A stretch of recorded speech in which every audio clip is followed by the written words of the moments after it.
I never thought my life would spiral out of control in one single night. My name is Kai, and I'm what they call a rare male omega, less than 2% of the population. I've spent my entire adult life hiding this fact, taking suppressants religiously, wearing scent blockers, and living as quietly as possible in the city. I work as a freelance graphic designer, mostly from home. It's safer that way. Omegas like me were targets. The black market trade, the illegal bonding rings, the alphas who think we're exotic prizes. I've heard all the horror stories. But that night, everything went wrong. My suppressants failed. I felt it coming during a late-night coffee run, the heat creeping under my skin, the desperate ache, the overwhelming scent I could no longer contain. Panic clawed at my throat as I stumbled away from the cafe, trying to make it home. I barely made it into an alley before my legs gave out. That's when he found me.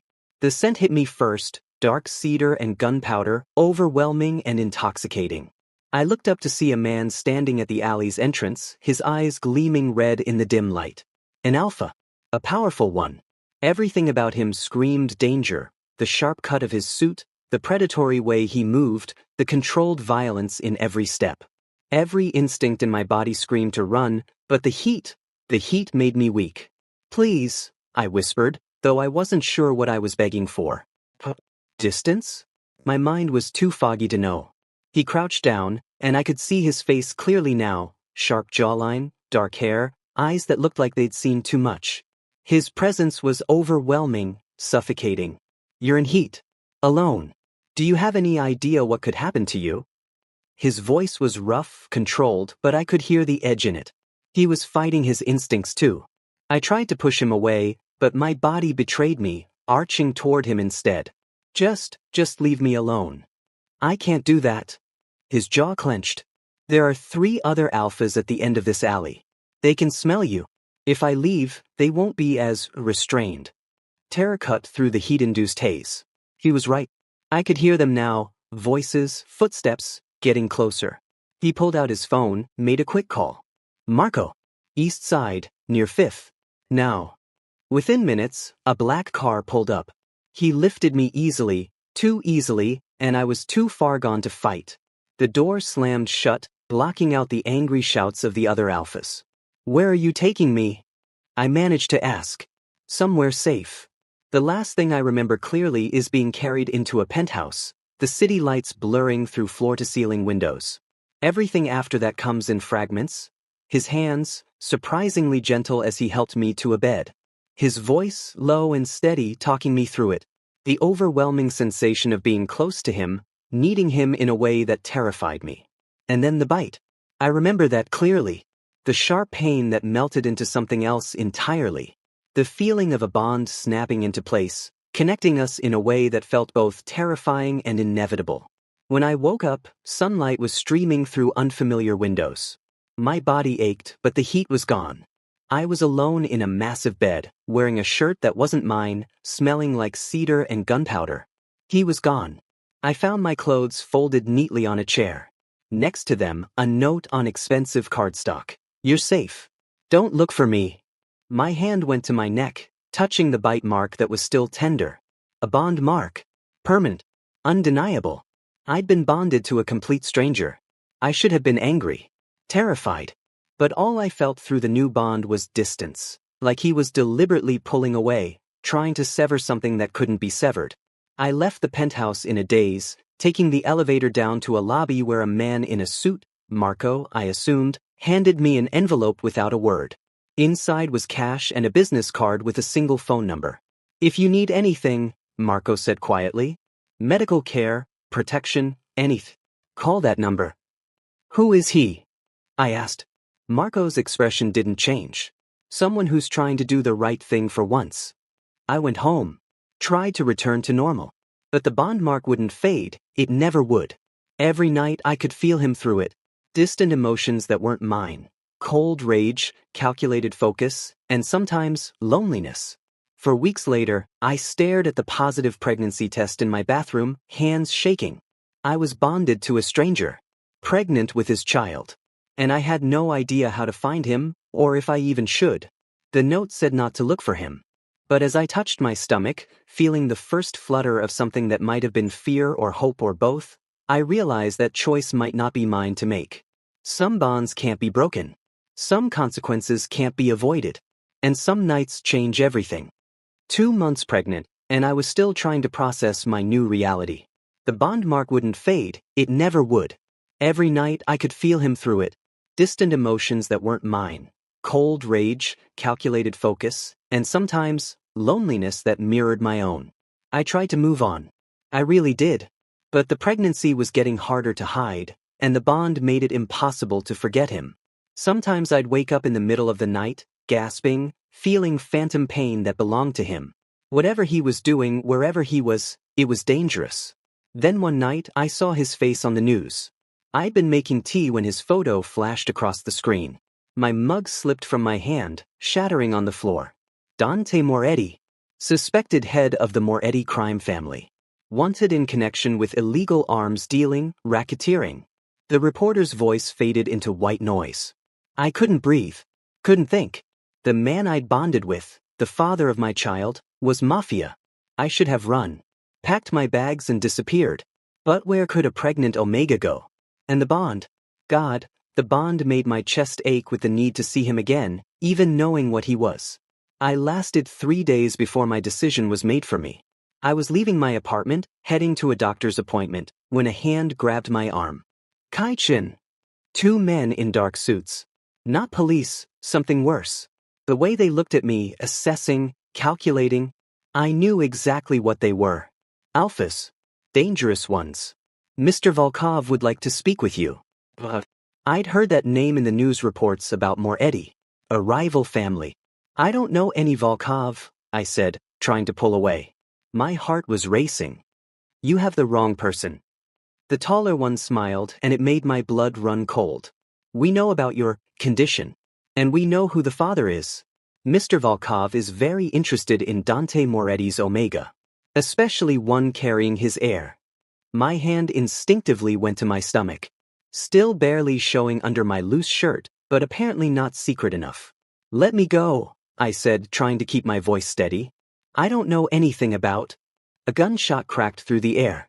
The man holding me dropped, blood blooming across his shirt.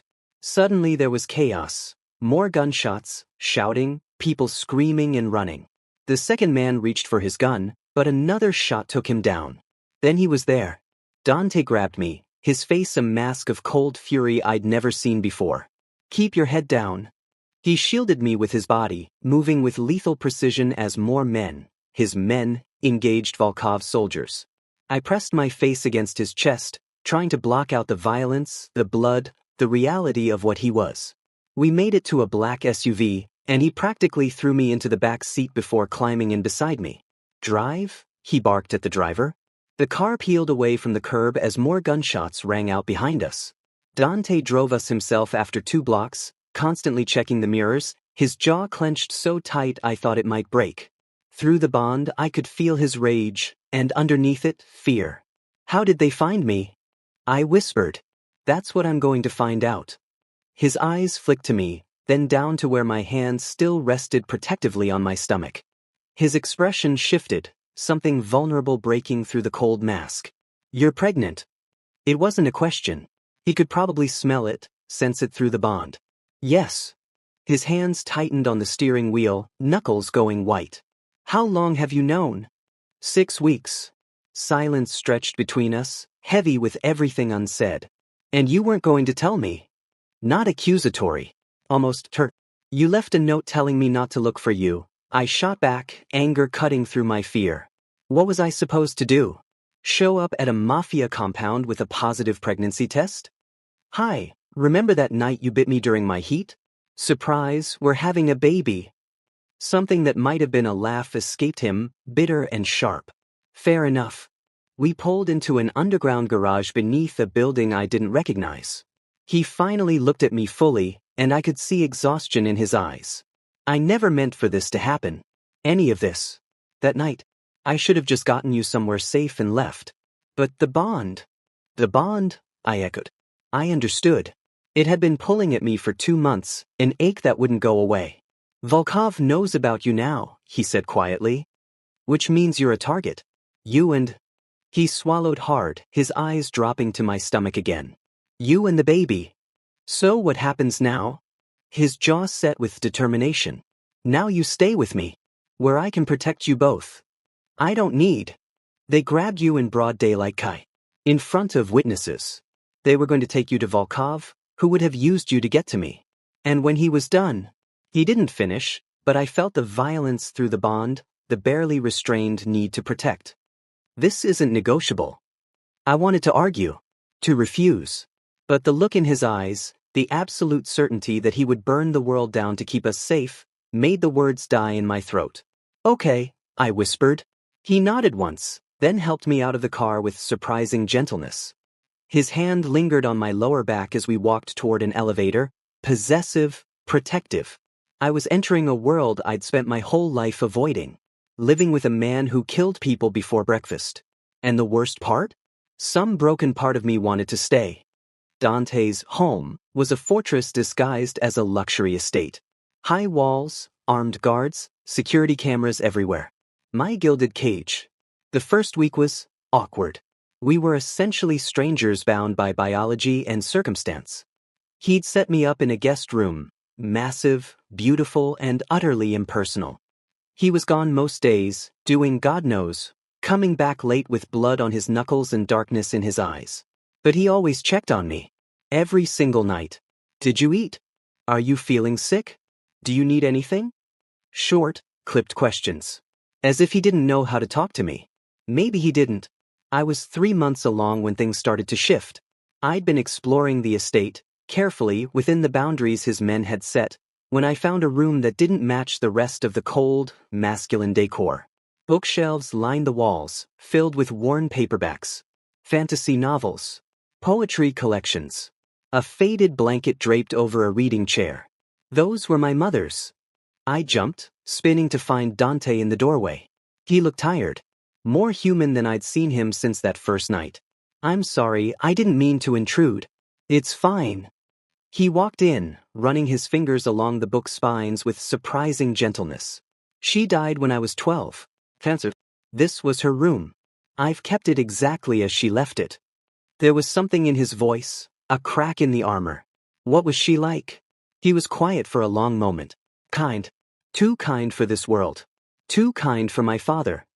He turned to me, and for the first time, I saw past the ruthless alpha to the person underneath. She was an omega too. Is that why you? I touched the bond mark on my neck. I didn't plan it. He moved closer, and I could feel the pull between us intensifying. But when I found you in that alley, something in me just knew that I couldn't let anyone else touch you, that you were mine to protect. I'm not a possession. I know. His hand lifted, hesitating before gently touching my stomach. I could feel him trembling. But this, our child, I never thought I'd have this. Someone to protect who wasn't part of this world. They will be, I said quietly, part of your world, whether we like it or not. No. The word was fierce. I'll find a way out. For them. I don't want this life for my family. Family. The word hung between us, fragile and terrifying. That night, he asked if he could stay with me, not in a sexual way, just present. We lay in bed, talking in the dark. He told me about his mother, about being forced into the family business at 13, about the things he'd done to survive. And I told him about being a rare omega, about hiding my entire life, about the fear and the loneliness. You don't have to hide here, he whispered. Not from me. Something in my chest loosened. Over the next month, we found a rhythm. He taught me self-defense. Just in case, he said, though we both knew his protection was suffocating and complete. I introduced him to my design work, and he seemed genuinely fascinated. He started coming home earlier, eating dinner with me, reading to my growing belly in Italian, stories his mother used to tell him. I was falling for him. The real him. The man who left origami cranes on my pillow when he had to leave early. Who learned to make the specific ginger tea that helped my morning sickness. Who woke up from nightmares and instinctively reached for me, making sure I was safe. But the violent world outside kept intruding. 4 months pregnant, and I watched through the window as Dante executed a traitor in the courtyard. Efficient. Terrifying. The man begged, pleaded, and Dante's face remained emotionless as he pulled the trigger. He found me later, still shaking in the library. You saw. I nodded, unable to speak. This is who I am, Kai. This is what I do. There was no apology in his voice, but I could feel the conflict through the bond. If you want to leave. I can't leave. I turned to face him. We're bonded. I'm carrying your child. Volkov and God knows who else want to use me against you. Where exactly would I go? I could send you somewhere safe. New identity. You and the baby could. No. The word surprised both of us. I don't want that.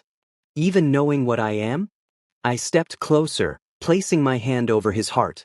It was racing. I know what you are. I also know you wake up checking that I'm still breathing. That you've read every pregnancy book in existence. That you cry when you think I'm asleep and feel the baby kick. He looked away, jaw tight. Weakness. In my world, that's human, I interrupted. It's human, don't. And maybe that's what we both need to remember. That underneath everything, the biology, the violence, the fear, we're just two people trying to survive. He kissed me then, desperate and gentle and terrifying in its intensity. The bond flared between us, finally complete in a way it hadn't been since that first night. I love you, he whispered against my lips. I don't know how it happened, but I do. I know, I said, because I could feel it through the bond. Had been feeling it for weeks. I love you too. But even as I fell asleep in his arms that night, his hand protective over my stomach, I couldn't shake the feeling that our fragile peace was about to shatter. The attack came when I was 5 months pregnant. I should have seen it coming. Dante had been tense for weeks, taking calls at odd hours, doubling security. But I'd gotten comfortable. Stupidly, dangerously comfortable. It was 3 a.m. when the explosion started. Dante was on me instantly, covering my body with his as the windows shattered. Stay down. Gunfire. Screaming. The acrid smell of smoke filling my lungs. Volkov. I gasped. Worse. My uncle. His face was grim as he pulled me up, leading me toward a hidden door I'd never noticed. He's staging a coup. Wants control of the family. Why now? He didn't answer, but I felt it through the bond, guilt, thick and suffocating. He found out about you. About the baby. Thinks I've gone soft. The hidden passage led to a garage. Dante's second-in-command, Marco, was already there with a car running. Boss, they've breached the east wing. We need to move. Before we could reach the car, they found us. Dante's uncle, Lorenzo, stepped out of the shadows with 6 armed men. He looked so much like Dante, but where Dante had warmth beneath the ice, Lorenzo was empty. Nephew. His smile was cruel. And this must be the Omega whore who's been distracting you from business. Dante moved in front of me, gun already drawn. Walk away, Lorenzo. This doesn't have to end bloody. Oh, but it does. Lorenzo's eyes fixed on me, predatory. You've broken every rule. Bonded with an Omega. Gotten him pregnant. Started talking about getting out. Did you really think I'd let you destroy our family legacy? The family is already destroyed, Dante said coldly. I'm just trying to save what matters. The only thing that matters is power. Lorenzo raised his gun. Kill the Omega. Let's see how soft my nephew really is. Everything happened at once. Dante fired, taking down 2 of Lorenzo's men. Marco grabbed me, pulling me toward cover as bullets filled the air. I felt one graze my arm hot and sharp, and my scream cut through the chaos. Kai! Dante's roar was primal. I'd never felt such rage through the bond. It was suffocating, terrifying, protective. Through the smoke and violence, I watched him transform. This wasn't the man who read to my belly. This was something else entirely. He moved like death itself, each shot precise, each movement calculated. When Lorenzo tried to reach me, Dante shot his own uncle through the shoulder, closing the distance before he could recover. You threatened my mate, Dante said, voice dead calm. My child. Did you really think I wouldn't burn this entire organization to the ground for them? You've already destroyed it. Lorenzo spat blood. For what? An Omega? A baby? You're weak. No. Dante pressed the gun to Lorenzo's head. I finally found something worth being strong for. The shot echoed. I should have looked away. But I couldn't. This was the man I'd bonded with. The father of my child. Capable of such violence, such darkness. And still, through the bond, all I felt was his desperate need to keep us safe. The aftermath was messy. I spent 2 days in a private hospital while my arm healed and doctors monitored the baby. Dante never left my side. Didn't sleep. Barely ate. Just kept his hand on my stomach, feeling for movement. I'm getting out, he finally said. I mean it. I have enough money. Enough leverage to keep us safe. I'm done. Dante, I almost lost you. His voice cracked. Both of you. Because of my world, my choices. I won't risk it again. It took 3 months to extricate himself. 3 months of negotiations, threats, careful deals. 3 months of me growing bigger, the baby becoming more real with every kick. We were 7 months along when Dante finally closed the last deal. We're free, he said, almost disbelieving. We can go anywhere. Be anyone. Who do you want to be? I asked. He pulled me close, hands splayed over my very pregnant belly. Your mate, our child's father. Just, not Moretti. Not boss. Just me. I think I'd like to meet him. We left the city that night. New names. New lives. A small coastal house where no one knew us, no one cared about our past. The baby, our daughter, was born on a stormy night with just a midwife and Donda holding my hand, tears streaming down his face as he counted her tiny fingers. Luna, he whispered. After my mother. She had his dark hair and my eyes. Perfect. Impossible. Ours. Sometimes, late at night, I catch him watching us sleep with that expression, wonder mixed with fear. The bond hums between us, content now. Peaceful. Do you regret it? I asked once. Giving up everything? He looked at our daughter, then at me. I didn't give up everything. I traded an empire for a family. And I'd make that choice 1,000 times over. It wasn't a fairy tale ending. Dante still had nightmares. I still jumped at loud noises. We both knew our past could find us, that dangers would never fully disappear. But we had each other. We had Luna. We had quiet mornings and stolen kisses and the simple, terrifying joy of building a life together. I'd spent years hiding what I was. And somehow, the most ruthless alpha in the Mafia had made me feel like I didn't have to hide anymore. Maybe that was enough. Maybe that was everything.